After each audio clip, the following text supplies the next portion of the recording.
Ladies and gentlemen, excellencies, members of the German Parliament, colleagues and friends, good afternoon from Berlin. I would like to open this event called Young Women at the Forefront of Peace and Security in Africa.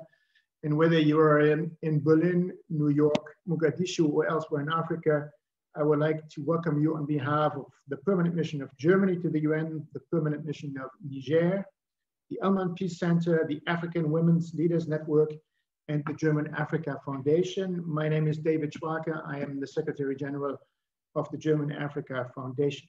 And since we are the German Africa Foundation, we will also broadcast this event in German. Meine Damen und Herren, wenn Sie uns auf Deutsch folgen wollen, bitte klicken Sie die Weltkugel am unteren Rand Ihres Bildschirms. Ladies and gentlemen, if you want to listen to the English translation, please click on the globe. As the great number of people who signed up for this event reflect the importance of the subject we are looking at. The German Africa Foundation has hosted events earlier this year that focused on the damage COVID-19 is doing to human rights in Africa or to poverty reduction. I think it's equally important to look at the impact the pandemic is having on the role of women in peace and security, on girls' education, and on gender equality. That is why I'm particularly delighted that we will have an opportunity today to listen to a number of women's leaders in Africa in order to understand how they see and experience the current situation. And in order to strategize. Und werden dann gemeinsam eine Diskussion haben, um eine Strategie zu entwickeln, um sicherzustellen, dass junge Frauen weiterhin eine wichtige Rolle als Veränderungsagenten spielen können, die die Transformation befördern. Currently in Belarus and elsewhere. Before I hand over to Elman, I would like to tell you that it's not by accident that the German Africa Foundation and the Elman Peace Centre are working together this year, but because the German Africa Award 2020 has been awarded to Elman for her remarkable contributions to promoting peace and to protecting human rights. German Foreign Minister Heiko Maas will hand over the award in 3 weeks, exactly from today in Berlin. Congratulations again, Ilwat. We are looking forward to having you here in Berlin. With that, over to you, Ilwat. Thank you very much. And again, it is such an honor to be recognized as the German Africa 2020 recipient. It's quite prestigious. Good morning, good afternoon, good evening to everyone, to all of you from wherever you may be joining us for this timely and important event focused on young women at the forefront of peace and security in Africa and beyond. My name is Elman, and I serve as the Chief Operating Officer for the Elman Peace Centre, a non-governmental organization working in Somalia on peace and security. And it is my distinct honor to co-host this UN General Assembly Side-Event today with partners of ours who pay more than lip service to this very agenda of discussion today, propelling, empowering, and supporting young women to truly be at the forefront of peace and security. This event is co-hosted by the permanent representation of the Federal Republic of Germany to the UN, the permanent representation of Niger to the UN, the German Africa Foundation, the African Women Leadership Network, and the Elman Peace Centre. Now, to moderate is to control, direct, and sometimes even silo all of the challenges that young women peace builders face on a daily basis. So I will not be your moderator today, but rather a cheerleader to this important discussion and our distinguished speakers.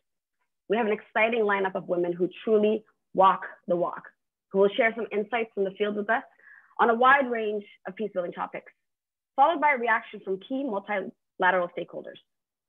Our session will then conclude with an open discussion with all of you in the audience.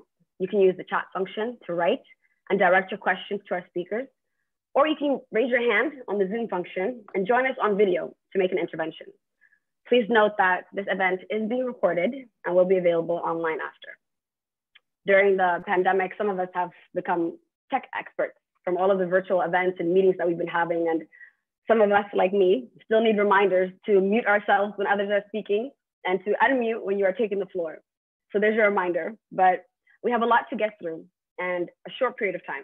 So I urge all of our speakers to kindly remain concise in their remarks so we can get a chance to hear from as many people as possible for a truly interactive event, or face the wrath or cue from my impromptu bell to wrap up the conversation. And with that, allow me to welcome our panelists who will make brief opening remarks before we get into some questions. First, we have Ms. Aya Chabi, an award-winning Pan-African feminist the first ever African Union Special Envoy on Youth, representing more than 700 million youth at the African Union. No pressure. Yeah, the floor is yours. No pressure at all, Elwad. Good morning, good afternoon, everyone. Greetings from Addis Ababa. Of course, always proud of my sister Elwad, as always, and hearing now about the award, so proud of you. You represent all of us. Thank you to the permanent missions and to Elman Peace Centre and their partners for inviting me today. I think we have a lot of things to celebrate this year. 25th anniversary of Beijing Declaration, 20th anniversary of Resolution 1325, 75th anniversary of the UN. And at the African Union, we have the theme of the year, silencing the guns, which is pretty much at the heart of peace and security agenda. And we also just achieved a milestone with the adoption of the Continental Framework on Youth, Peace and Security by the EU Peace and Security Council. So a lot of anniversaries, a lot of pivotal moments to use this year, but I think a lot of work to do by governments, by partners, by regional organizations, by the media, by civil society, and all of us to play a role, but also hold each other accountable for these frameworks and these commitments. I don't think we lack any more policies. We have Agenda 2063, we have the African Youth Charter. It's just how we are going to move now from aspirations to implementation. And I think implementation would need political will on the one hand, but a lot of organizing on the other hand, by youth and young women peace builders on the front line. And I think what's evident is that we saw during COVID-19 response, the incredible work and leadership of grassroots young women actors creating and maintaining peace in the community. So I think there is no better time than now to mobilize for peace and unite our efforts to push for impact and results. The African Union launched recently the Youth Silencing the Guns campaign, and we just concluded convening 6 regional intergenerational dialogues. And I'm glad Elwad was part of the East Africa dialogue and shared her expertise and recommendations. We had over 1,800 participated in these IGDs, and we reached, I think, over 7.6 million young Africans in the campaign. And it was really inspiring for me to see, especially young women leading the conversation and challenging the leadership and bringing solutions. And we need more of that. We need to provide more platforms and spaces for young women to start providing them the tools, the skills, the network, the resources to thousands of them to drive the agenda on the ground, because they are doing it and they're willing to do it. One of the highlights of the outcome of these dialogues for me was also when we asked participants, and majority, 80% young people, what are the 5 top priority for them among conflict-free Africa, silencing unemployment, poverty and hunger, silencing gender-based violence, silencing corruption, and silencing climate crisis. The highest number, whether in the poll or in the breakout rooms, wasn't security, the first priority. It was unemployment and poverty, which means that young people are very conscious about the root causes of conflict and the nexus with development and inequality. I think it has become very evident, which for me needs to move the agenda from youth, peace and security to youth, peace and development. This is what matters to young Africans. And I feel in this whole conversation, young women within the definition of youth are kind of excluded from these spaces and from this nexus. I remember in South Sudan, a young woman activist told me that within the peace space, she feels the conversation on peace agreement is led mainly by young men, while in the women's space, young women are not actively involved because of the generation gap. So I think at the core of this, we need to find the intersection of YPS and WPS, and how can we make young women particular challenges and needs at the center too. So I'm really glad today's conversation is focusing on young women, and I really look forward to hearing from my sisters and their experiences.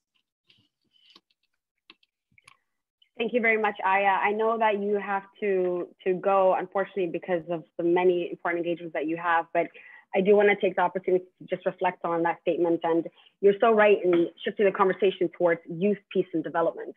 And that became ever present during COVID, where we're seeing that if there had been more intentional investments in development after not just after conflict, but during conflict as well too, that maybe some countries could have been spared how hard they were hit by the COVID pandemic. And what we also saw was that young women, peace leaders, don't leave when there's a pandemic. We remain on ground and are credible actors in the space. One question I have for you is, as the African Union Envoy on Youth, who has led extensive engagements under the Silencing the Gun initiative, and also through the lens of your previous work as a Pan-African feminist, what do you view as key actions that we must take in the next 10 years to strengthen the role of young women in the prevention and recovery from conflict, particularly in the context of promoting justice and accountability? Thank you for that important question. I think for the next 10 years, it would really require first that African and global leaders to take young women seriously. We need to institutionalize intergenerational co-leadership and dialogues in our peace-building efforts and take it more as a tool to bridge the huge generation gap in Africa. You know that average age of African leaders is 64 and average age of the population is 20. So we have the largest gap in the world, and we need to have young women part of negotiation mediation processes, of public decision-making.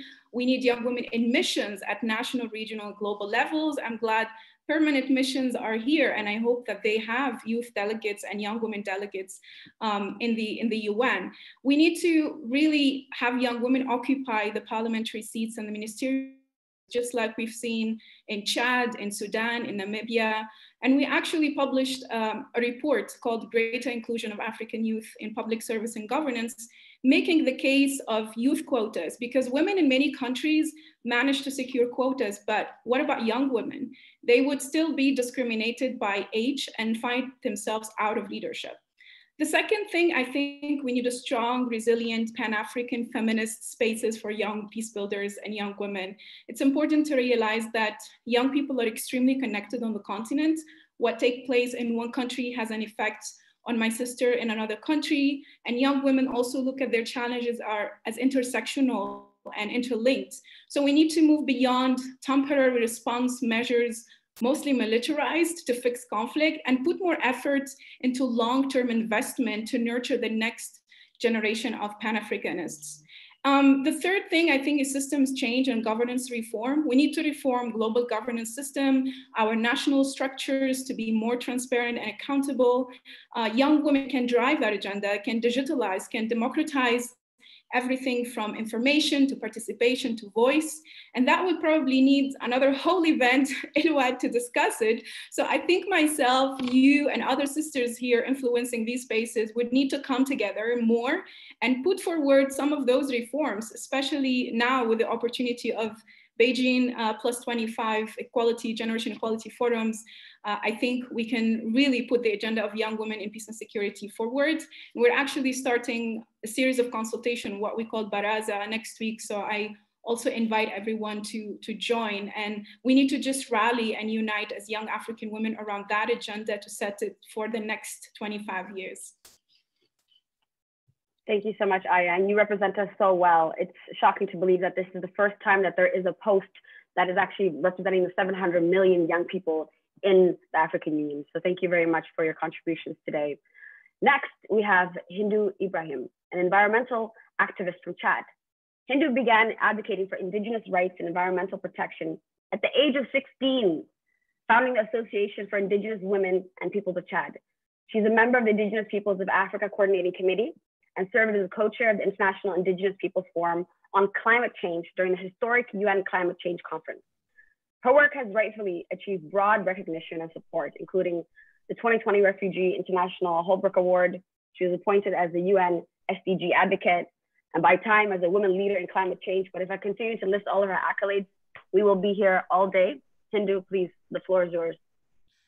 Thank you very much, Ilhad. And yeah, thank you, the missions, for organizing this event. I'm so happy and proud being with my sisters here discussing these important issues. So good morning, good afternoon to everybody who is following us or listening from this panel. I mean, Aya said all, really. But let me set up maybe on a more local level. So we all know that like in the region where I come from, the Sahel regions, most of the population, more than 50% are constituted by young. And among them, most of them, more than half, are young women. And every day, you know, as I am part of them, when we sleep and wake up at the morning, we say, what is the next? So we always ask, what is the next? And the next for us, it's coming from all the crises that we are experiencing around the world. If we have the climate change, the loss of biodiversity, or the rebellion groups, or the terrorist group, or every crisis, even the COVID, it's always impacting the most vulnerable. And among them, the young women who are the front line of all the crises. And I give you the concrete example of where I come from. I am coming from a nomadic pastoralist communities, but it is not only my communities that getting impact, because we have a lot of others that living and depending from the natural resources that shrinking every day in the Sahel. And all of us know about what is happening in a daily basis around Mali, Burkina Faso, Niger, Nigeria, Chad, Central African republics. And then those who are the most impacted are the women, the young women who are there. And then the most example that I give when we come to the climate change impact, it's lead to the insecurity, to the warmth among the communities, the peoples who depend on the daily basis to the rainfall. They do not depend to the supermarket. They do not go to the supermarket to buy them food, or to the pharmacy to buy them medicine. They go to the brood to collect the food, the water, and the medicine in the daily basis. When we see these natural resources shrinking, so the farmers fight the pastoralists fight the fishermen, and among themselves it's become a circle of fighting every day to get access to the resources. And the response on this, when we take from the order of man and women, most of the men responded by running away. They say, we are going to the big city to find the job, and maybe we will send to you the money back home. And when they go to this city, there are so many that's coming, there is no job, and they cannot come today and get the money in the pocket and send it back home. So they have to wait until a month. And at that time, the women are left behind back home. They have to play the role of man, the role of woman, ensuring the securities and having all the food, all the medicine that them elders and children needs. So I think those women really deserve all our honors, because they are the heroes. And this is also the way where they become very innovators. And I used to give the example of how they are so my heroes, using the traditional knowledge as innovations to just to get a resilience of them communities every day. So those women need to be included into the decision making. Aya, you said really well. We cannot take the decisions without including them. And the response that we are having when we talk about peace and security is only two pillars. When there is war, humanitarians, or military response, always. But we forget the most important pillars, who is the development. And development need to include those young women to be into the tables of decision making. It doesn't matter they didn't went to school or they need to get PhDs, but they are having the PhD of the land. They know better to manage all the resources. They are experts. So they must be into the decision-making tables, and they must get them development in order to ensure the better future for the young girls that are growing up. Thank you so much. Thank you so much, Hindu. You've touched on so many important points. And I think something that is very much overlooked in Africa is even the nexus between security and climate. And I'm sure there will be questions for you and for the rest of the panelists after as well too. But as we move forward, I'd now like to welcome, last but certainly not least, for this segment of the event, Amital, Mahmoud, aka Emmy, UNHCR Goodwill Ambassador and World Champion Poet. And later on in this program, you will hear her spoken word and understand how she got the World Champion Poet title. She advocates for refugees and disadvantaged communities worldwide. Was named one of BBC's 100 most inspirational women when she co-founded the Sickle Cell Research Initiative at the age of 19. All these women doing incredible things at such young ages. She has since worked for President Obama, the Dalai Lama, the Gates Foundation, and many, many more, and has mobilized thousands of people through her One Girl Walk Dreams for Peace initiative, and was a critical actor in the current Darfur Peace Agreement. Emmy, please, the floor is yours. Thank you so much, Elman, and thank you, everyone. It's really such a pleasure to be here. Hindu, everyone, it's just such an honor to be among you giants. Honestly, I'm really proud of everyone here and all the work that you've done. I'll try and be as quick as possible because I think, you know, for us, in the diaspora and also in Sudan, it's such a big moment of celebration because it's been such a huge milestone, and we've just been celebrating all weekend because, you know, it took a lot of work to get to where we are. Leading up to the revolution, I actually conducted a 1,000-kilometer walk across Sudan.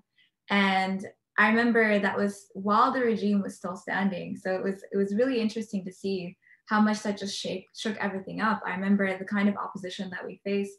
And honestly, the resistance that we faced in trying to institute these kinds of changes or actually make actions toward peace all revolved around the fact that people completely underestimated women and people completely overlook us, because honestly, whether it's in Sudan or in the US, because we're also still facing the same thing, you know, we still haven't normalized the idea of women at the forefront of change. It's still considered a novelty. It's still considered extra special or interesting instead of being something that is part and parcel of our roots toward change. And that's why being part of the peace agreement was very fascinating for me. I was actually acting as an independent advisor on civilian representation and citizenship inclusion to the chief negotiators in Juba. And I came in actually on the security part of the peace agreement because it was divided into several different parts. And having read past peace agreements and having fully read this new peace agreement, I have to say that it is much more comprehensive and such a bigger step. But everyone here knows that the process of peace doesn't start and end at an agreement. So the critical phases are going to be not just the implementation, but the reception and also how people include everyone who is most vulnerable and who's most affected by this at every single level. I think a lot of times in the work that we do, we're used to people being tokenized and maybe brought to the table, as you say, in ways that don't actually allow them to act or move at the forefront. But I think this is going to change in Sudan. And there was one more thing that I wanted to say. Oh yeah, because of all of this and because of all the opposition that I faced, but also the success that I was able to face afterwards in Sudan, and the fact that 9 months after we walked, the revolution started, and a year after we walked, the dictator fell. You know, it was young people really changing everything.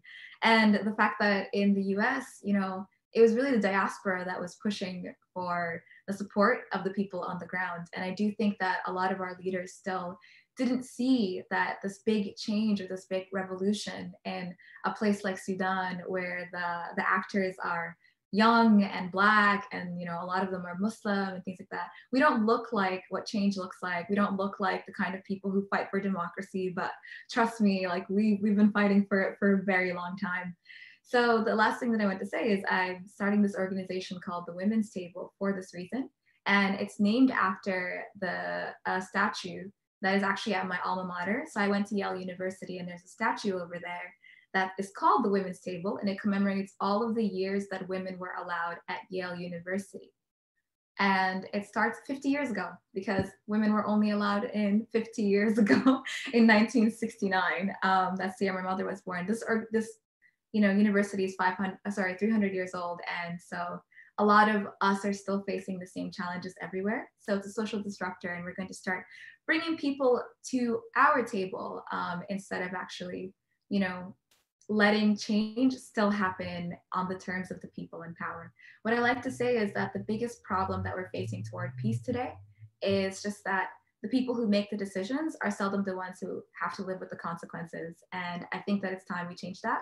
And so those of us who have been having to live with the consequences, even these huge diasporas of refugees, I'm a former refugee, I'm indigenous to the Sahel region, and I'm from Darfur, and you know, all of us having to really step up is what's going to happen in the future.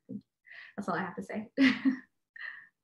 Well, thank you so much, Emmy. I think that all the challenges that you were talking about, all of us in the chat right now are shaking our head because our lived experiences are so similar, and we have so much more to go, even when we're right now having this event as a side event for a UN General Assembly, there's never been a female General Assembly. So the problems are vast and wide. And what's most evident for me in this conversation is that young women at the forefront of peace and security from East, South, North, or West in Africa, it's not an anomaly. We are panelists, and I include myself in this. We're not the exception, but the norm. There are so many incredible young women that are at the forefront of this. And all the more reason why a discussion like this is so necessary. Because to many, our identity, and again, I include myself in this, is that we relate so much to each other, is that we fall in between the cracks consistently. I had mentioned earlier that when we talk about the women, peace, and security agenda, there's the gender gap, there's the age gap, and women, peace, and security has often meant older elite women. The youth, peace, and security agenda means young elite men. And as young women, we often are considered the spoils of war still, beneficiaries, implementing partners at best when it comes to peace and security, as opposed to young women that are not victims, but credible, experienced actors in this space. And that is what all of you have already demonstrated, and we'll get into further in the conversation to follow. But I want to hand the floor now to one of our co-hosts of the event and permanent representative of the Federal Republic of Germany to the United Nations, Ambassador Christoph Heusgen, to share his reflections on those powerful remarks that we just heard and provide us with more insights into why this agenda is the policy priority for Germany. And how does the policy priority actually translate to practical interventions, programs of change in the different communities that we're all coming from? The floor is yours, Ambassador. Yes, thank you. Thank you very much. Thanks for having me, and I'm very proud to co-host the event today. I'm really humbled seeing all the wonderful women activists, young women activists, and all what you have been doing. We are just wondering, Hindu, Maru, Ibrahim, how you got your fantastic English from where you come from, and all your activities, and Amital, Mahmoud, what you have done in your young years. I'm the average of the age of the African politician. So what you have done in your young age is just fantastic. Let me thank you for actually jumping in a bit early. The reason is that from here I go into the third committee of the General Assembly. The third committee is the Human Rights Committee. And we, Germany, have brought in, and we read a statement today criticizing China for its policy towards the Uyghurs. The Uyghurs, a Muslim minority in Xinjiang, where we have, among other things, a general practice of forced birth control. And this is something that we think we have to criticize, and we have to step up. And we would love to have more African countries also joining us in this fight against the marginalization of minorities, and again, in this case, also a lot of women. Let me come back to you. I was really fascinated. Also, I was fascinated, Ilvat, how you opened it, saying that you are the cheerleader here. And I'm thinking of this, I think of Abari, who was last month the cheerleader of the Security Council, because he was the president of the Security Council, and he really did a fantastic job as cheerleader and getting the Security Council, keep them united in very difficult times. Abari, I must say, it's always a great pleasure to work with you. Even if we sometimes are not 100% on the same line, it's always a pleasure to work with you. Now, on the subject, I come from a country, and I worked 12 years for Angela Merkel. I come from a country where we have a woman as chancellor. And when I'm in discussions with my African colleagues, I always ask them how many executive presidents or executive prime minister with only a ceremonial president do you have in Africa? And I must say there is none. There was, of course, the president of Liberia. We all admired, a fantastic woman, but it's the exception to the rule. And just listening to you and the way that you present the policies that you conducting and what you do in practical, you have to come to the forefront, and you have to get to leadership positions. Now, you were discussing how to get there. We had this discussion in Germany as well, and the question of quota. And one of those in the German government was promoting quotas, was our defense minister, Ursula von der Leyen, who was here at the Security Council last year promoting women in peacekeeping. And she's now today the president of the European Commission. She's always an advocate of quota. And I think you have to fight for quota. What does this mean? I think when you go to elections, you have to, on the local level or regional level, you have to demand, you have to get together, you have to demand that for the parliament, for the parliaments, for then the governments, for cabinets, there has to be a quota.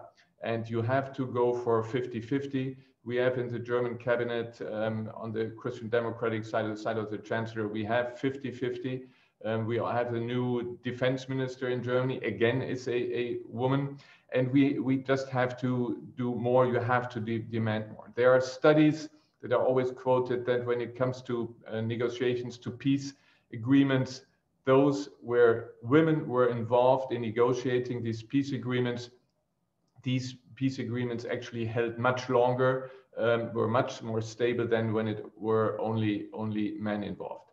It is not on your continent, but when I look right now at the Afghan peace talks, where I see on one side, on the Taliban side, only men, on the government side, at least there are 4 women, and there are fantastic examples of what women can do and what they do, and I'm very proud of what they're doing, but still, I fear for the outcome if one side is still living in the, I wanted to say Middle Ages, but it's has a very fundamentalist policy. Coming back to you, I like what you said when it comes youth, peace and security, it's youth, peace and development. And of course, this is right.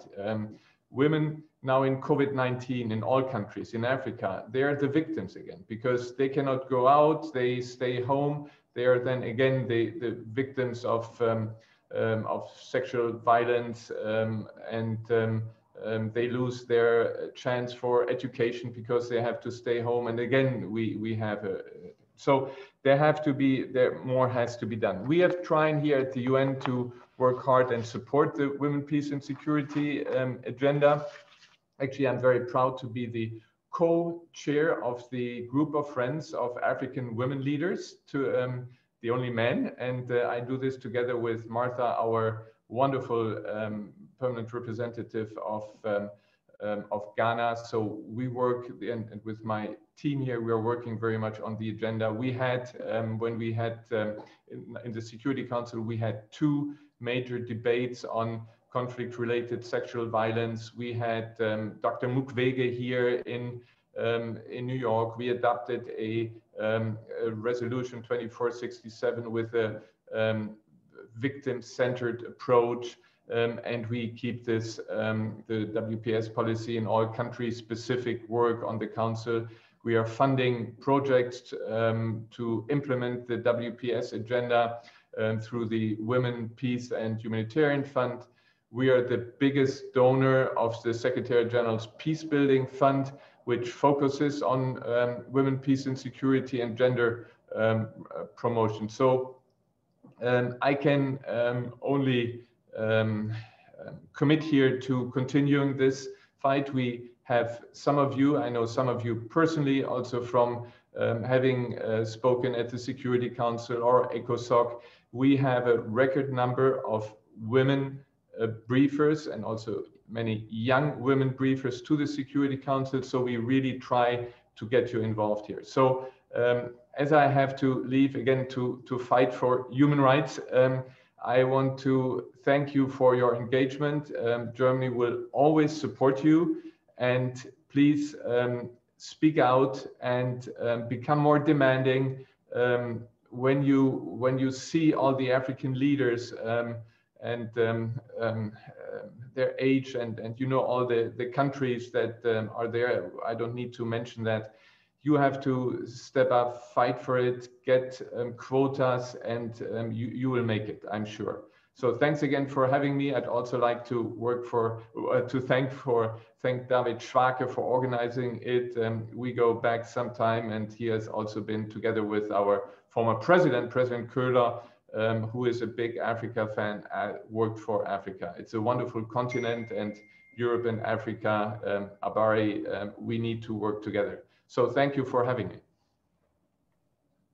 Thank you very much, Ambassador, for your remarks and for being a co-host this event. I think Germany's commitment to Africa, to the agenda of young women at the forefront of peace building has been very evident, and we're grateful for your support. And I think just on your remark, with the caliber of women in this conversation alone, I'm certain that soon we will have more women presidents in Africa. And the notion of quotas is often a double-edged sword, where it can be either an entry point, but also a ceiling cap. But undoubtedly, I think what we see on the continent is that it is the surge entry point that women need to actually have an opportunity to participate in the public space. In Somalia, we saw this most evidently. We went from 11% representation in the National Assembly right away to nearly 30%. So quotas are necessary for that first surge that we need. And I'd like to now welcome Ambassador Abudou Abari, permanent representative of the Republic of Niger to the United Nations, and also a co-host of this event. These are the kind of leadership from missions and from countries that we really rely on for supporting this agenda. And please, I'm keen to hear your reflections on the remarks you've heard so far, Ambassador. Thank you, moderator. And through you, I want to thank Christophe for his good and kind words. It's always a pleasure for me to participate in a joint meeting with Christophe. Your engagement is very known on the issues of women and youth. And I'm really very honored to be together with you in co-hosting this important event. And I thank also all my good sisters for their insightful presentations. Let me begin also by thanking the Secretary General of the German Africa Foundation and my friend Christophe, as I said it, for this important discussion. We have heard the remarkable contribution of Miss Aya, Hindu, Amital. Every single one of you is a reminder of the fact that our continent will move forward when we place young people and women in particular at the heart of our development efforts and quest for peace and security.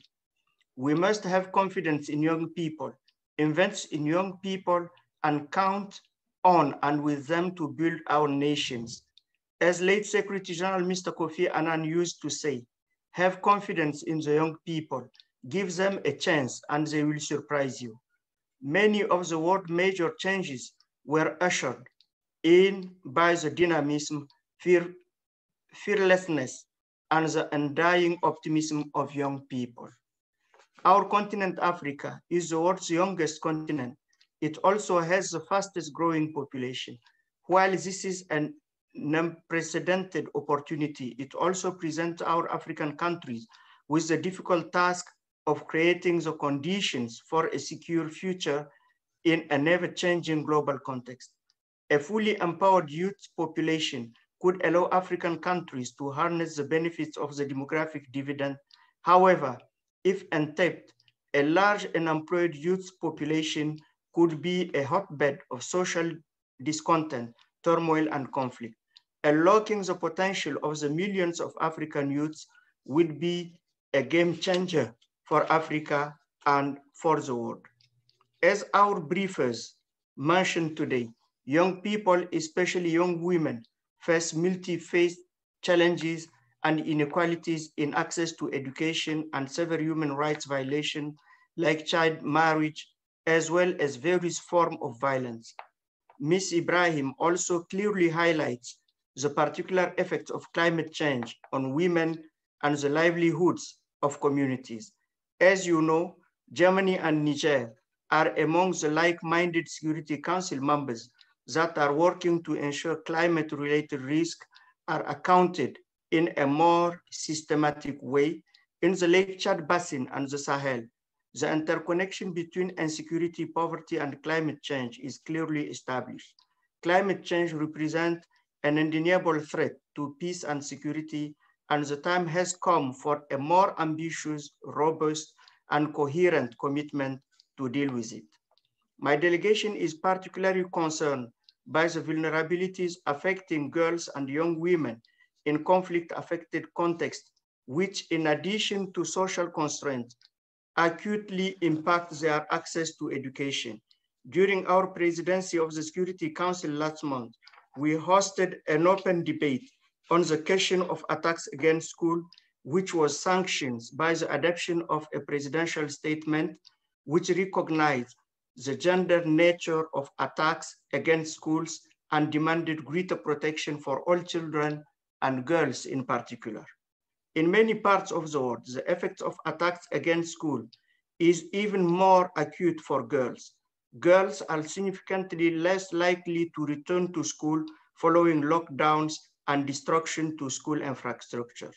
In countries affected by conflict, girls are more than twice as likely to be out of school than girls living in non-affected countries, and they are also more likely to suffer sexual and gender-based violence on school routes. Special attention needs to be paid to the issue of violence and trauma suffered by girls and young women in armed conflict, with a view to better define the means and strategies to deal with what is often one of the most hard-won aspects of protecting schools. It is no secret now that the youth, particularly young women, play a critical role in peace processes. Studies have shown that the most sustainable way to preserve and secure peace is to involve women. They are the pillars for the consolidation of peace and, above all, for conflict prevention. In my previous experiences working in several African countries, such as in DRC, I have seen how the face of conflicts change when we meaningfully involve young people in the quest for solution and peace. Therefore, my delegation reiterates the need to continue to protect and strengthen the full participation of young people and young women in peace and security. We know, however, that challenges remain. To this effect, I conclude with three key takeaways. First, there is need for greater resources allocated to local organizations working on peace and security, and the necessity to increase critical funding to women peace builders organizations. Financing matters. A report on development finance notes that only 0.2% of total bilateral aid for interventions in precarious and conflict areas went directly to women's organizations. This must change if we want to see sustained change. Second, there is need to stronger protection for women human rights defenders. Young women human rights defenders face serious intimidations because of their essential work and service. Niger joined several Security Council members earlier this year to host an area formula on how to create an enabling environment for women human rights defenders and women peace builders to continue their critical works. Third, my delegation as a major troop contributing country calls for the more effective participation of young women in peacekeeping operations. Niger has co-sponsored Indonesia's Resolution 2538, calling to increase the number of women personnel in UN peacekeeping missions. Niger is particularly keen to see the trend for women participation in police forces be strengthened. We have seen the prominent positive role that women in peace operations played in Sudan and South Sudan. Lastly, it is critical that peace agreements continue to have special provisions for women. We recognize the essential role of young women in peace processes, but regret that only 20% of peace agreements signed between 1990 and 2018 contain special provisions for women. A gender-based approach to conflict prevention would be a step in the right direction to enlarge and consolidate the civic space for young women's participation. Measures must account for the gender dimensions of conflicts and how they amplify existing inequalities. To conclude, dear colleagues, young ladies, young sisters, let me add that unless we tackle the structural barriers to young representation in political processes, we will continue to face a poor presence of young people in decision-making bodies, policy, and peace and security. We welcome the institutionalization of youth, peace and security agenda by the African Union in its Peace and Security Council since 2018. This has created a unique platform for reinforcing the role of African youth in the AU's initiative, Silencing the Guns, to which I would like to commend the African Union Youth Envoy, Ms. Aya Chebi, for her exemplary advocacy and efforts. I reiterate that what I said in April during the Youth Peace and Security. When we do not involve young people, we silence them. And when we silence young people, we silence our future, and we overlook new ways of tackling seemingly intractable challenges. I thank you for your kind attention. Thank you so much, Ambassador. You touched on so many important topics. We often talk about wanting to include young women in peace and security, but not creating the enabling environment or conditions or protection mechanisms in place for them. And I think many of us in this conversation right now can attest to reprisals that we face for the work that we do. Even in the face of such insecurity, we still are begging on the margins, on the periphery, to be included. So it's people like you in leadership positions like yourself to be the allies that we need to not only just be champions within your official capacity, but to create that institutional change that we need and the enabling environment. I'm also really quite impressed about the leadership that Niger is taking on the wider debate about climate and security. I feel for Africa, the discussion on environmental impacts, whether it's the locusts, the droughts, the massive displacement that's happening, the picture of climate change and environmental impact on the continent, we face it every day, but part of my bluntness is still very whitewashed and we don't see ourselves in this conversation. So to have Hindu at the forefront of this and to be able to speak from a very localized perspective is very refreshing, and we count on leadership like yours and grateful for you co-hosting this event with us. I'd love to now invite our final intervention in this segment of reflections from our other co-host, Ms. Kumbaba, and she represents the African Women Leaders Network. She's an active member of the national coordination body of the Mali chapter of the network. She herself has an extraordinary record of grassroots and civil society initiative and engagements in peace and security under her belt, and is again one of the co-hosts of this event. Please, Ms. Ba, the floor is yours.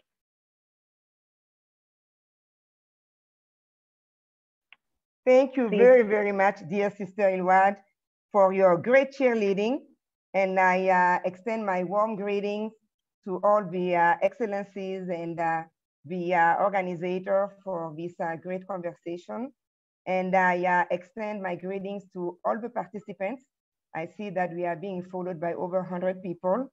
And my very respectful greetings to you, you African youth, my younger sister in age, much younger sister in age, but I will say my elders in terms of experience, my elders in terms of what you are giving to the continent. I really, really am grateful to you, and I respect what you have been doing so far.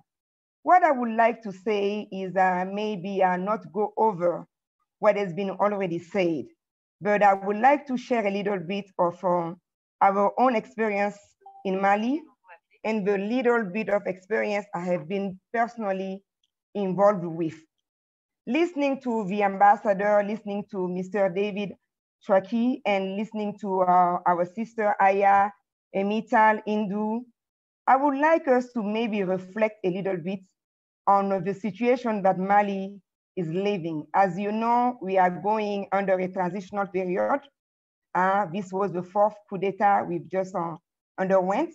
We have had several, at least 5 rebellions. If we take from before the independence, we have at least 5 rebellions. So we have a history of several conflicts at the national level, but like Hindu said, we also have a long history of several conflicts at community levels.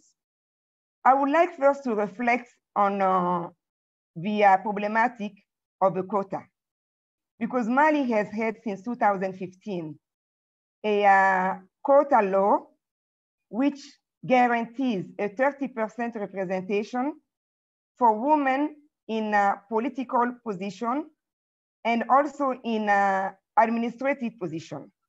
As we know, our country, we have more people being nominated by government than we have people seeking electoral position. So in 2015, this law has been passed after the government suggestion.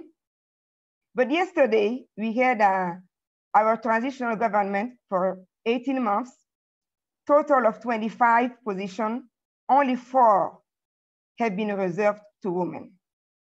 And we know that underground, we have 25 ministers, but we know also that there are a lot of positions that have minister status.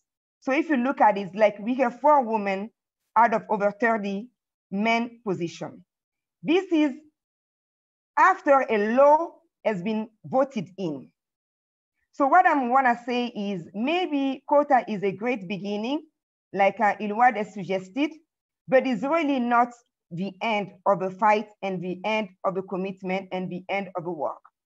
And we have to be careful because quota almost give us an illusion that things are okay. But unless we really believe in our hearts and in our heads that the question of women involvement and participation is really a question of survival. I'm not going to even say it's a question of development. I'm going to say it's a question of survival, especially for our country and our continent, because we know that African women have greater positions socially, economically, and we hope they're also gonna give us greater position politically, even though we know underneath and in the conflict, African women do play a great role. Most of us are the one who finance the rebellion. Most of us are the one who finance conflicts. Not only we are also peace appealers, but we also unfortunately are the one also fueling fights underground. So I want us really to reflect on the matter of quota. What instruments are we going to start thinking about? Are we going to start working towards implementing? Of course, we need to do this together, not only as Africans, but Africans and all our friends all over the world. But if a country keeps on violating its law, what do we have to do? Because we know African instruments and all our policies call for parity, which is equality 50-50. But we have turned our head a little bit and accepted minimum of quotas, 20%, 50%, whatever you, but if we also keep on violating them, what can we do? The second intervention I would like to say is, I think Ambassador mentioning that we know that we have to involve women, young women particularly, and we need to have them participate. I think Ilwad mentioned something about not silencing the women. I would like us to reflect on the root causes. What do we need to do and not silence the women? Because I think all of the young sisters we have today on this panel are very much a minority. If we look at the 1.3 billion African population, how many leaders, youth leaders, do we really have today? I don't think they account to over 1,000, I don't think so. And among the African youth leaders, how many really are women? So there is if we really want to succeed this and go a little bit faster, I think there is a need to really involve the ones that are tying the hands and the legs of the women, especially of the young women. That's our fathers, that's our mothers, that's the parents, and most particularly, it's the men that control most of our lives. As a young girl, it's the dad of a great brother, our older brother that controls our lives. As a mature woman, it's our husband. And when we are in the third age, it's our first son, or if the husband is still like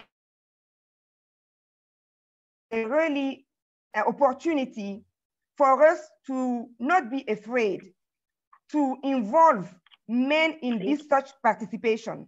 Because likely we also have a lot of men that are gender sensitive, but are even more feminist, but women ourselves. And I will maybe start by saying that after working on the quota, looking beyond the illusion of the quota, involving the fathers, involving the men leadership.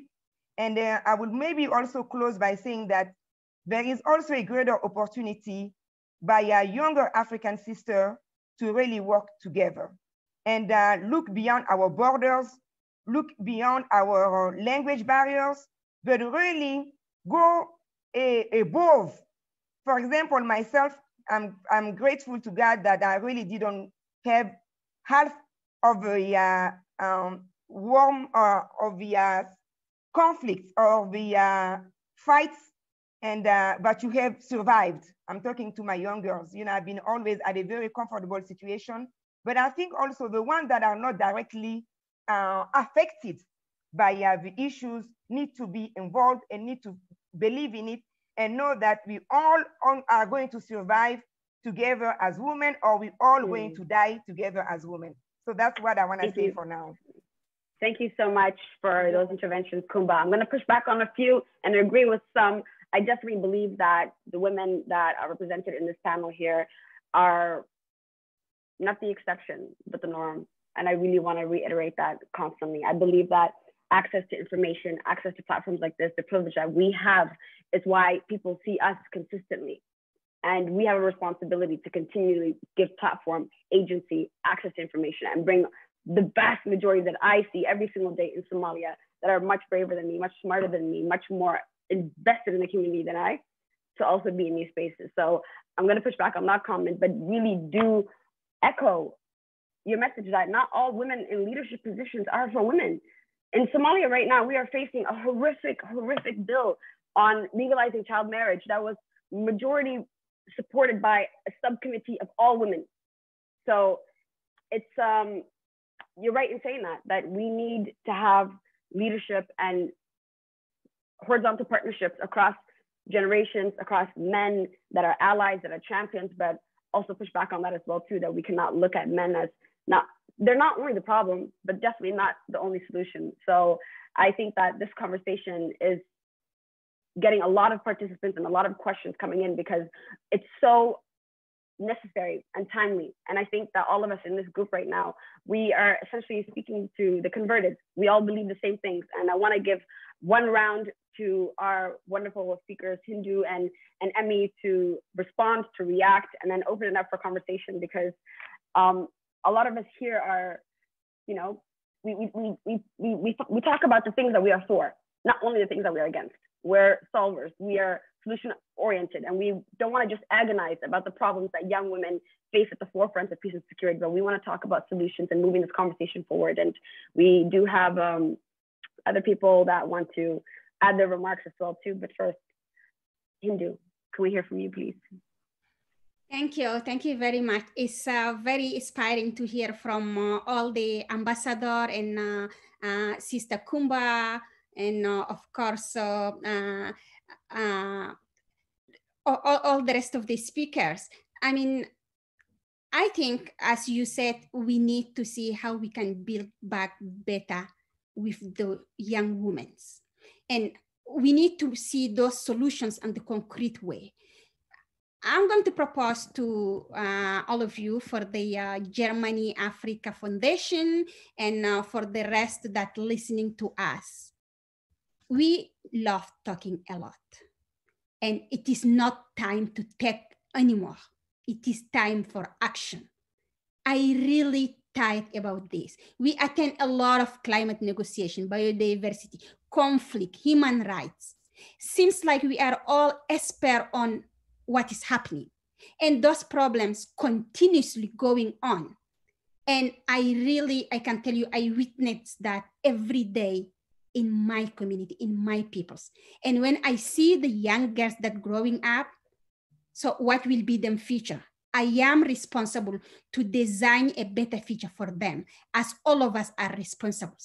So we need to do, the first thing is, in each of our decision, daily decision, it can be big or it can be small. from the embassy or from the foundation, from the government or from the UN. Don't think about, oh, we need to have women in the panel just so we make our face nice, or we wanted to have an indigenous woman and then check box, or a young woman is check box. Think about, we need to do that because it is the normal way to do it. And make the voice of those women and girls to be representative there. We cannot talk about the future, the sustainable peace and security. We cannot build the peace if we do not involve young in general, if we do not involve young women in particular, because this is the one who designed the future. So it has to be in all our decision making. It can be from me, or it can be from David, or from everyone else, just to make that as principles. We include those young women. Second, investment in all peace building. It can be like G5 where we are putting the money. It can be from African Union where they are designing the policies and project, or it can be from the national level where we have like the unit who will fight Boko Haram or ISIS or whatever. When we think about, we need to build this peace building. So invest on peoples. Investing in people is investing on those young women.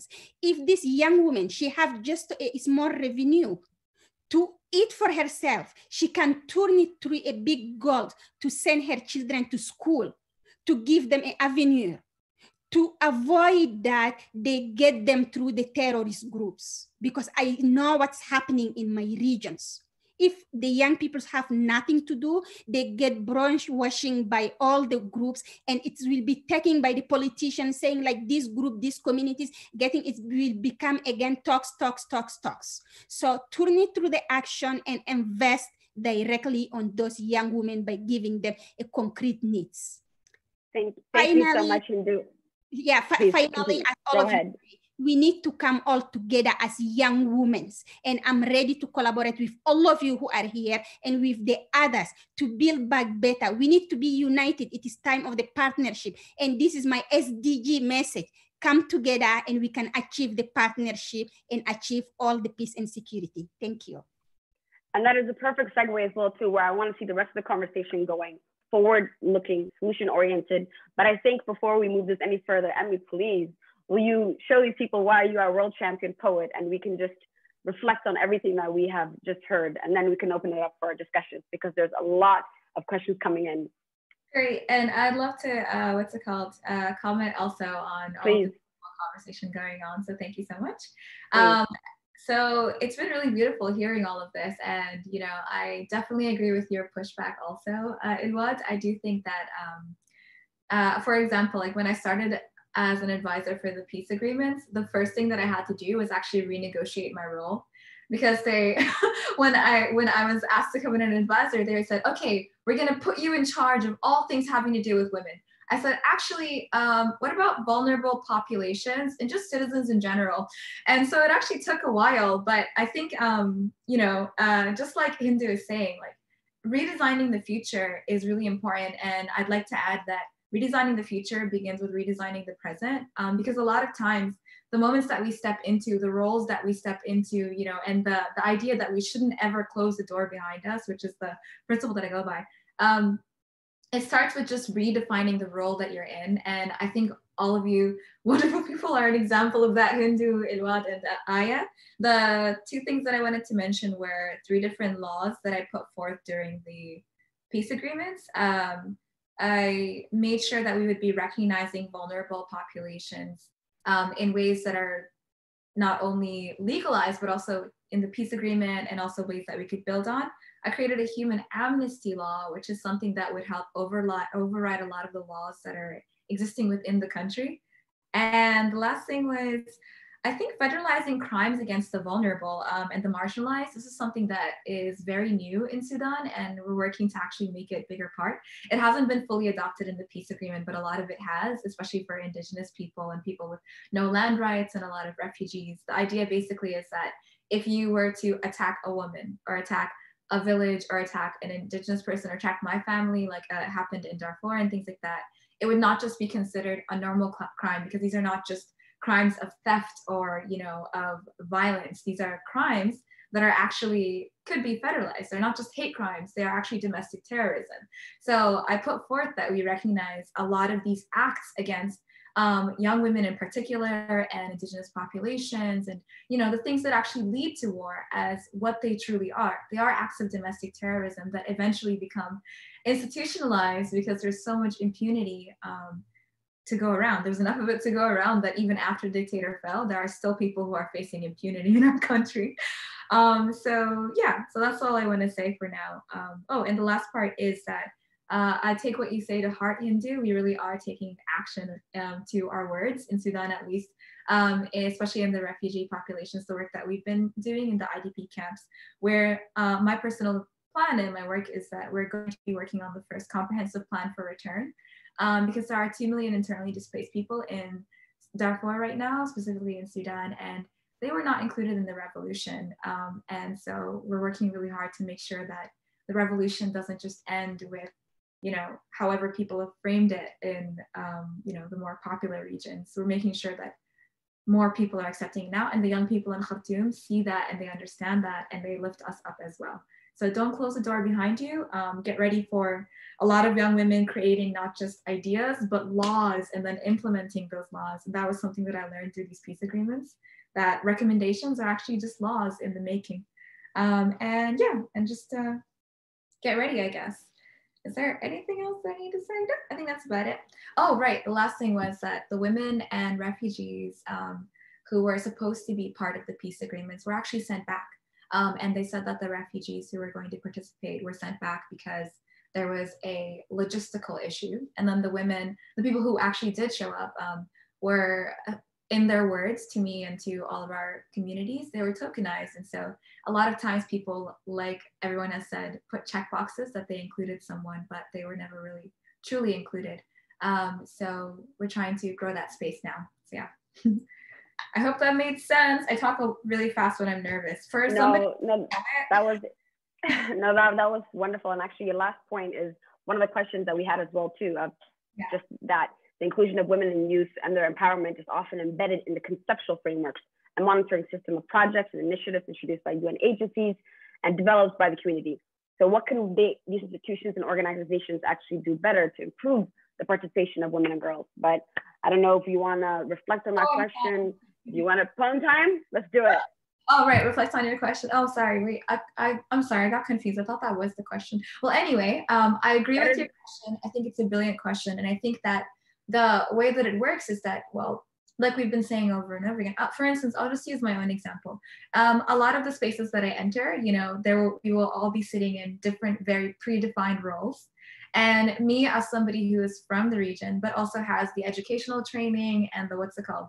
The institutional training and everything, will always be in a very specifically defined role compared to somebody who might have sat next to me in class, you know, at my university, and they'll be sitting in the consultant role or in a role that is, you know, tends to have a lot more weight in the spaces that we enter. So I think the first thing is shattering your own understanding and your own expectations of what change actually looks like and what power looks like. And I do feel like I'm preaching to the choir here, because I do think everyone here who is, you know, participating in everything understands how necessary this is.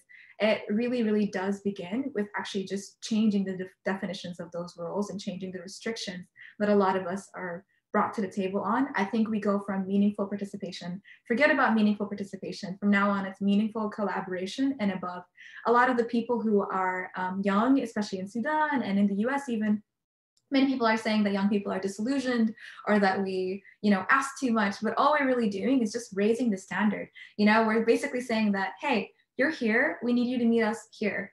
And that's something that I also noticed during the peace negotiations. A lot of the people who were negotiating were much older, and everything they kept saying to the recommendations we were giving was, oh, but you know, this is so much better than before. And I would say, listen, before was a military state, a dictatorship that was genocidal against our people. You know, better than before is not really a higher step. What we need to do is get to a point where everyone is really equalized and where we really work with vulnerable people to change everything. The last thing I want to say is we have to work with the existing frameworks, unfortunately. That was something that I was very humbled to learn during the peace negotiations, is that even though we are trying to move away from the military state and change to something that is fully democratic and actionable towards the people, a lot of the work that we had to do was figuring out how to change something that used to be there to control the people into something that now serves the people. So instead of erasing everything that already exists, repurposing it and changing it into something that works better for the future. Yeah, so work with what you have and change it to something that works better. Now is it poem time? Thank you. We are at 10:12 right now. Our session is going to end in 15 minutes. I think it's very important for people to hear your poetry, but we also have a lot of questions. So your call. Can we do it in 5 minutes or 2 minutes, 3 minutes? I will stay as long as you need me to. Let's do the poem, and then I have several burning questions that are coming in that I really think Hindu should have a chance to respond to. I'd love to get reflections from our colleague from the German and Niger embassy as well too, and David Schlock. Thanks so much. Okay, this poem is called Head Over Heels, and I hope it inspires you as much as you all inspired me, and apologies for any extra time. Okay. They hand me the microphone as my shoulders sink under the weight of this dress. The woman says, the 1 millionth refugee just left South Sudan, can you comment? I feel my feet rock back and forth on the heels my mother bought, begging the question, do we stay or is it safer to choose flight? My mind echoes through the numbers. 1 million gone, 400,000 dead in Darfur, 2 million displaced, and this lump takes over my throat as if each of those bodies just found a grave right here in my esophagus. Our once country all west and south and east and north, so restless, the Nile couldn't hold us together, and you asked me to summarize. They talk about the numbers as if this isn't still happening, as if 500,000 didn't just die in Syria, as if 5,000 aren't still making their final stand at the bottom of the Mediterranean, as if there aren't entire volumes full of fact sheets about our genocides, and now you want me to write one. Fact, we never talked over breakfast because the warplanes would swallow our voices. Fact, my grandfather didn't want to leave home, so he died in a war zone. Fact, a burning bush without God is just a fire. I measure the distance between what I know and what is safe to say on a microphone. Do I talk about the sorrow, displacement? Do I mention the violence? How it's never as simple as what you see on TV? How there are weeks worth of fear before the camera's on? Do I tell her about our bodies? How there are 60% water, but we still burn like driftwood? Do I tell her the men died first, mothers forced to watch the slaughter, that they came for our children, scattering them across the continent until our homes sank, that even castles sink at the bite of the bomb? Do I mention the elderly, our heroes, too weak to run, too expensive to shoot, how they would march them, hands raised, rifles at their backs into the fire, how their walking sticks kept the flames alive? It sounds too harsh for a bundle of wires and an audience to swallow, too relentless, like the valley that's filled with the putrid smoke of our deaths. Is it better in verse? Can a stanza become a burial shroud? Will it sting less if I say it softly? If you don't see me cry, will you listen better? Will the pain leave when the microphone does? 30 seconds for the soundbite, and now 3 minutes for the poem. My tongue goes dry, the same way we died, becoming ash without ever having been coal. I feel my left leg go numb and realize that I locked my knees, bracing for impact. I never wear shoes. I can't run in. Thank you. Thank you everyone for having me. Woo! I'm so glad that we had a chance to hear from Wow, Emmy, and what a lot. Thank you. Thank you. Sobering reminder that, you know, peace building has many faces, that women at the forefront of solving some of the world's most seemingly intractable conflicts in the face of grave danger don't fit in any box, that we are redefining what leadership looks like in the 21st century, that we can be creative, multi-hyphenated, polymath, unapologetically feminine, and still create peace where others have failed. So thank you very much for that touching poem. We have a few minutes left, and I want to give an opportunity for the many questions that we have coming in. So a returning question that we've had here is, what advice can you give young women to get a seat at the decision-making table? So this is a question that's been asked by many young women from Africa and from the diaspora. What advice do you specifically have for including more women? And I think this is something that anyone can take. Hindu, do you want to take the first stab, or Kumba? Kumba, let's go. I can go ahead. I mean, yeah, firstly, thank you for the poem. You know, always that you do a poem, for me, it is not a text that you are reading. It is a true life that I'm watching, I'm imagining. Then it's always give me a lot of emotion. Really, thank you for that, because this is our reality, and you try to make it in a fun way, in a nice way to give people. So coming to the questions, how we can give the young women's place in the tables for the decision making. The advice that I can give you, go there, claim your seat. It is not negotiable.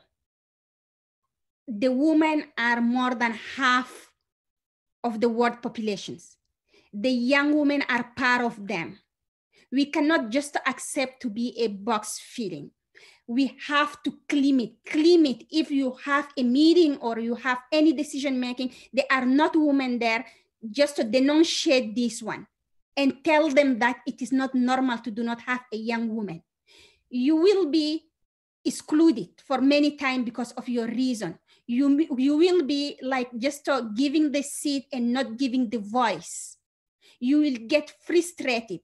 I passed through it. You get frustrated. Maybe you cry. They say, oh, you are weak. You are just a woman. That's why we do not put you in a very big meeting, because you have a weak face, because you cry, because whatever.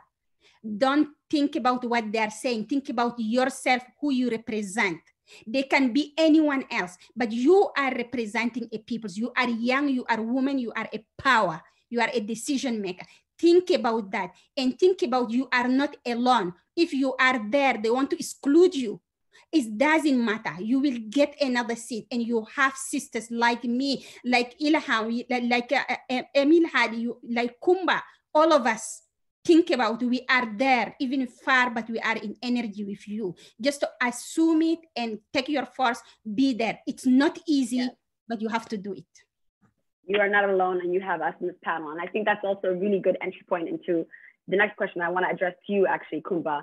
And this is, how do we build, or this is from Priscilla Platt, how do we build or strengthen partnerships between women of the diaspora who work in the field of peace and security on the continent and those that are located overseas? And I think the African Leadership Network is best placed to answer this, please. Thank you very much. And again, congratulations to Amital for the great poem. And I think, like Indu said, we really lived it. It was like a movie going by our eyes.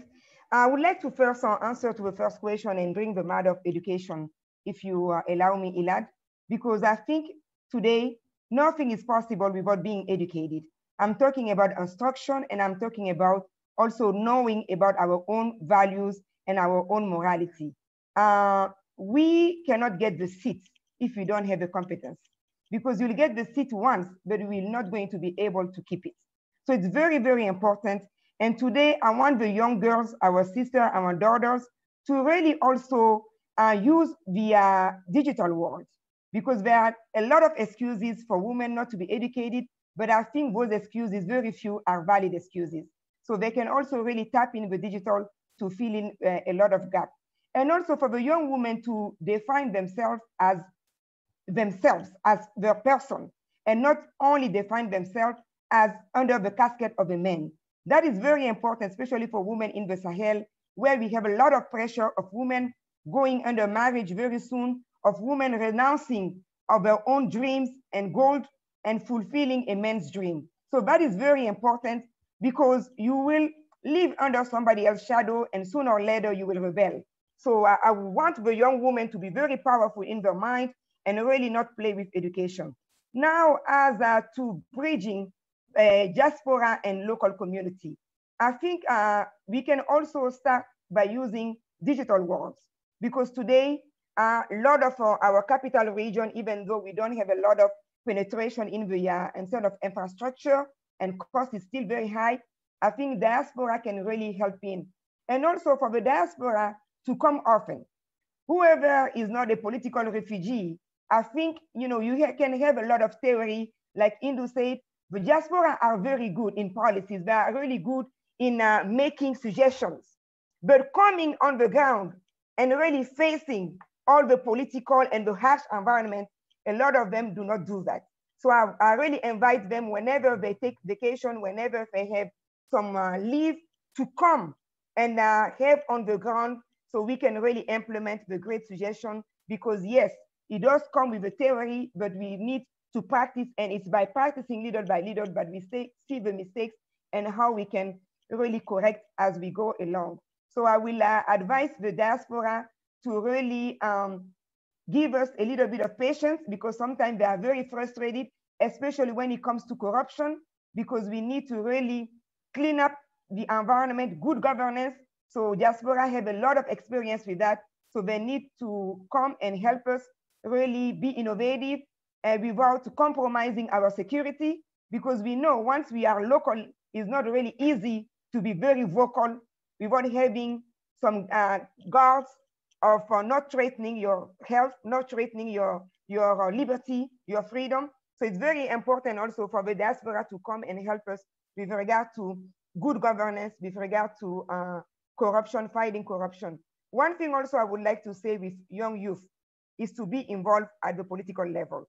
And I think Indu also mentioned that we don't start political level high. We start with our own local community, because engagement doesn't come fast. You need to first believe that you can impact your own surrounding, gain people trust, and you will never gain people trust without sweating. So also I see that a lot of youth are very impatient. They want to get the notoriety very fast without working. So you need to work, and you do not need to work expecting money in return. You do not need to work expecting notoriety to come very fast. You just need to work because Africa is so wide and so diverse, and a lot of people are behind, especially if you look at our country where the literacy rate is not above 30%. And if you look at women in Mali, the literacy rate for women is not above 20%. And with the recent conflict, it's even worse. So we really need to give without expecting anything in return. That's what I would like to say for now. Thank you so much, Kumba. I want to first thank Hindu for her contributions, for her powerful testament. She has to leave, unfortunately, but all of her social media and contacts will be available online after, because I think this conversation is just a tipping point. And thank you very much for joining us for this conversation today. Thank you. So there's a question that's also directed directly at Emmy. And I think this is also really refreshing as well too. And in follow up to what Kumba mentioned, that we do need to have men as part of the solution as well too. And the question to you, Emmy, is, I'm a young man who's really interested in impacting change and going into human rights as an activist.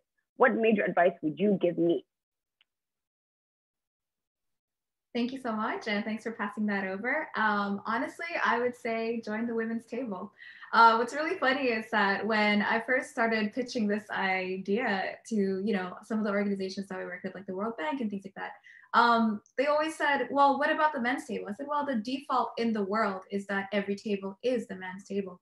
And the default in the world is that the world is built for able-bodied people. Yeah, I actually got an injury in February, and I've been disabled ever since, but I'm working on, regaining and everything. And I'm starting to understand, it's very humbling to just understand that the way our built is built with certain defaults. So the way that change has been made in the past, that also has to change. If you think about the way the world is right now, so, geologically speaking, it's a very old world, millennia old, but socially speaking, we're living in a very young world. It's 2020, but a lot of the things that we're trying to work on, now are just considered new. So a young man wanting to join the table and support women and support the push for change, that's considered something that is a novelty. What I want everyone to understand is that we are in uncharted territory. And even to push back a little bit on what Kumba said, I really appreciate what you said, but I also want to add that, sometimes you should expect something in return, and the thing that you should expect in return is change and reciprocity, because the reality is that people who are in the seats of power and people who are privileged, whether you're male or white or American or whatever it is, if you're in a certain, if you have a certain level of privilege, you have to understand that you have a defined role as well. And your role in the change is actually making space and making room for that. Because we are in uncharted territory, it means there are actually no rules for how we can make change happen. So if you want to add someone who's really young, who's a woman or a man or whoever, to what's it called, to your board of execs who have been on the board for like 50 something years, and people are like, you're crazy. And then you're like, well, that means we're actually doing something right, because the way we've been doing it has not been working. So my advice for you is to actually start with the women around you,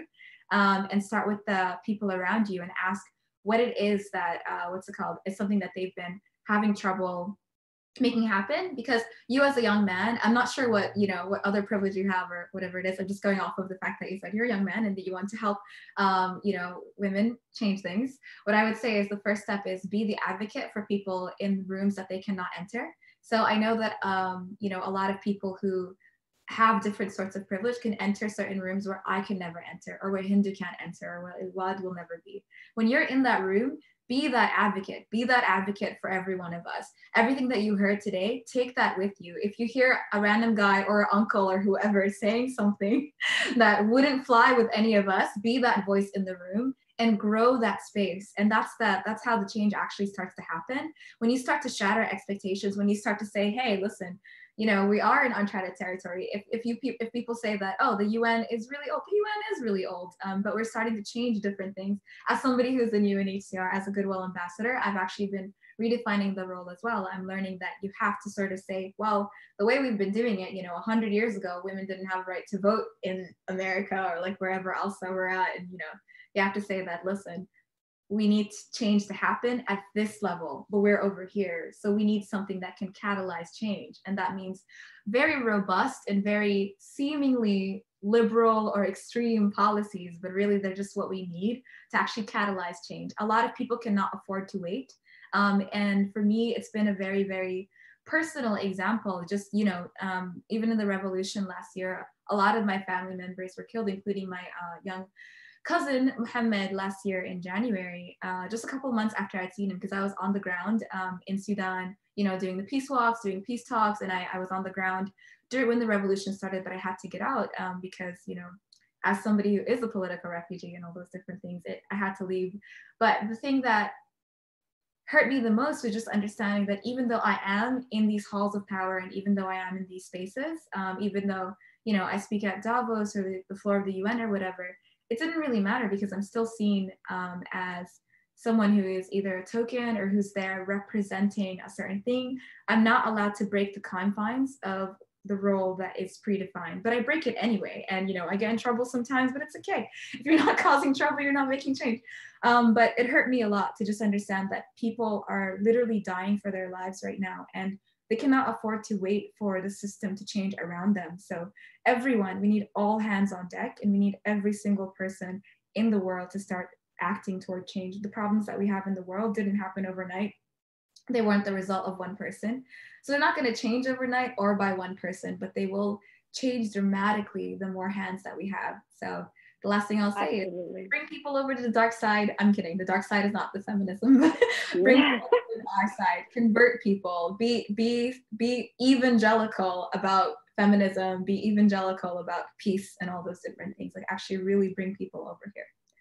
Thank you. And reclaiming that, you know, feminism is not a dirty word. And I think that what we're seeing throughout these conversations is that the universality of our experiences, whether it's on the continent, whether it's in the diaspora, whether it's, you know, with everything that's happening in North America right now with the Black Lives Matter movement, the ripple effect that has on peace and security in Africa, I think that our struggles are so aligned and intertwined that we can't afford to not have men, young men, a part of it. And if there's any message that comes across from this panel, is that there are partners, there are people that have proven track records, that have institutions, that have connections, that are willing and able to work with you. But there is not enough time for us to continue to talk about this. We do have to wrap up the session, but I do want to invite our incredible co-hosts to say any remarks or any reflections. There's a lot that happened here. Mr. David Schrock, do you want to intervene? Well, I actually don't want to have the last word. I can only say this was one of the most amazing sessions I've ever attended, and I'm proud that we, as the German Africa Foundation, were part of this. I can only encourage you to move on. I think the concepts are there, and I very much agree with Kumba, but implementation is what is needed. I'm looking forward to hosting you, Ilbert, and to continuing the conversation in some 3 weeks from now. Thank you very much. Very much looking forward to it as well. And we have been recording this conversation for anyone that's missed it. It'll be online after. I'm sharing everyone's social media so that we can continue to move the pendulum on this conversation forward. Thank you so much to all of our speakers, to our co-hosts. It's been an extraordinary privilege.